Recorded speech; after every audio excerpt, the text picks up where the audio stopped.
So, a lot of bad stuff has been happening, right? Europe is on fire with a heat wave. Things are getting more expensive. There is a sense of chaos in the world. Things are looking bad. And I figured we could all use some good news in these dire times.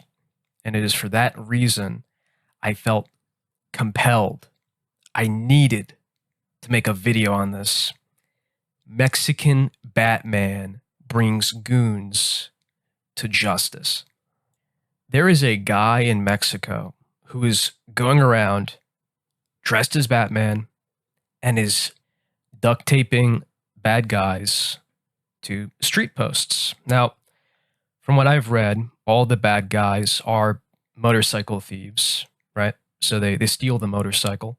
Mexican Batman chases them in his bat auto, and then somehow he tapes them to a lamppost.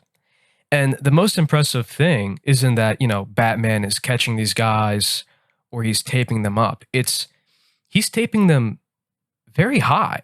Like I saw a few of these pictures.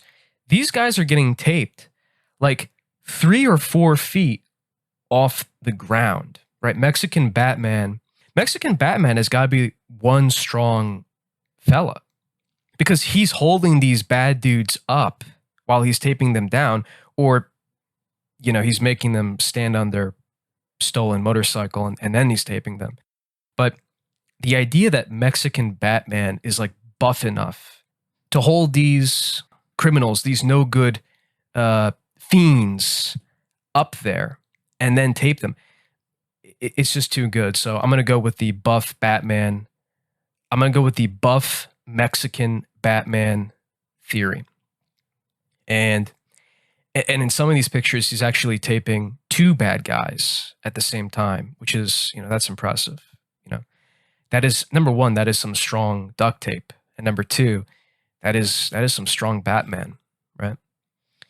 And also, when I was researching this topic, I found an interesting website that had all these other stories. And it turns out this is not the first time that we've seen Mexican Batman. He was apparently going around in a Batmobile, yelling at people during COVID to stay home.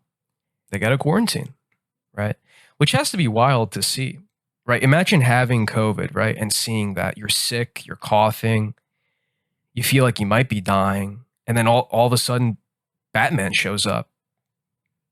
You think you're hallucinating, but no, it's real. It's real. Batman shows up and he's here. He's here and he wants you to quarantine. He's Mexican Batman. Incredible. And the website also showed me that Mexican Batman was not alone. We've got Vietnamese Batman. But Vietnamese Batman he's kind of boring. He's just an engineering student who built a Batman motorcycle. And the motorcycle has a max speed of 15 miles per hour. And the guy spent 200 million dong to build the motorcycle. Dong is apparently the money they use in Vietnam, right?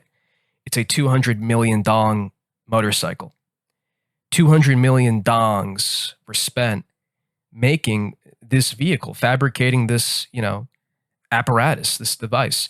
And I don't know if that's a lot in Vietnam. And also, if you're laughing at the word dong, you shouldn't. It's just what they call the money. It's a lot of dongs.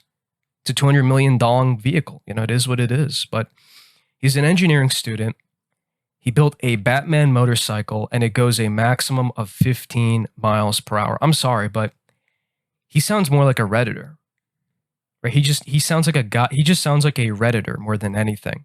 Right? And it's cool. The motorcycle, it's cool.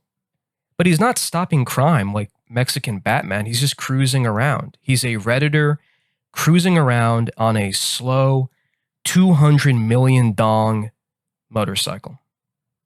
God bless him, honestly. And then we've got Japanese Batman. They call him Chiba Batman. I guess it's like a city. We're going to go with Japanese Batman, and this is an older story. It's from 2014, but it's still amazing. And this is closer to a real Batman than Vietnamese Batman is, right? Because Japanese Batman, he's got the suit and he's got like an actual fast Batman motorcycle, right? And his whole thing is he literally goes around cheering people up, right? It's not fighting bad guys, right? I mean, to be fair, it's Japan, right? There are no bad guys to fight in Japan. Everyone is rushing on a bullet train to get to work for their 14-hour shift. Then they pass out in the park and then they wake up and they start the whole cycle all over again. You know, they work too hard to be criminals in Japan. Even the Yakuza, you know, the Yakuza, they're not doing crime anymore. They've already made their money. Like they're already rich. The Yakuza don't do crime. They invest. They're investing. And they're investing in AI. So they don't, you know, they don't steal trucks full of Pokemon cards and sell them on the black market like they used to. That life is over. Anyway, Japanese Batman, he started doing what he does after a giant tsunami in 2011. A tsunami, by the way, is a flood, right? It's a big, angry Japanese flood. It washes your house away. And this man thought to himself, right, before he became Japanese Batman, the man who would metamorphosize, who would transform and become Japanese Batman, this man thought these people have lost their house, their car. Some of them have lost loved ones. Some of them have lost everything.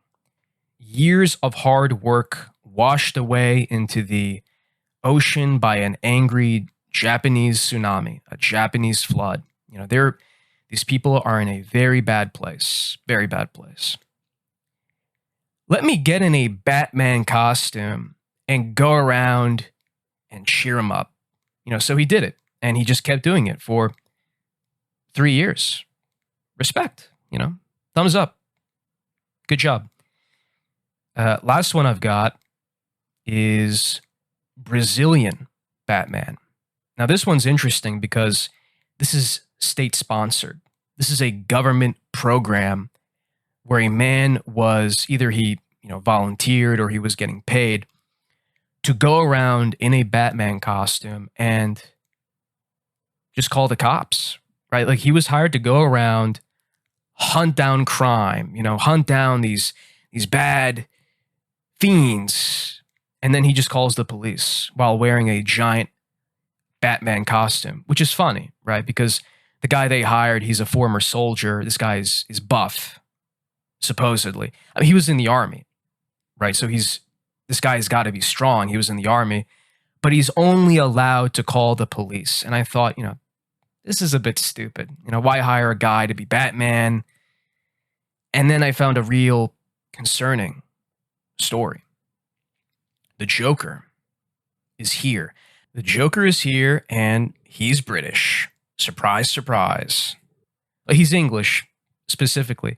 And British Joker is a homeless, unemployed man who got in trouble for waving a lighter shaped like a gun while standing in the middle of traffic, right? Like in the middle of the street. He hit a police officer and then expectedly he got his ass kicked. And then when he was in court, his hair was colored green and he just said, "Send me to jail. I don't care." And then, you know, he threatened to beat up every single person in prison when they eventually, you know, hauled him away because he's crazy, right? So the point I'm trying to say is when you're reading about Mexican Batman in the news, you know, you shouldn't be laughing.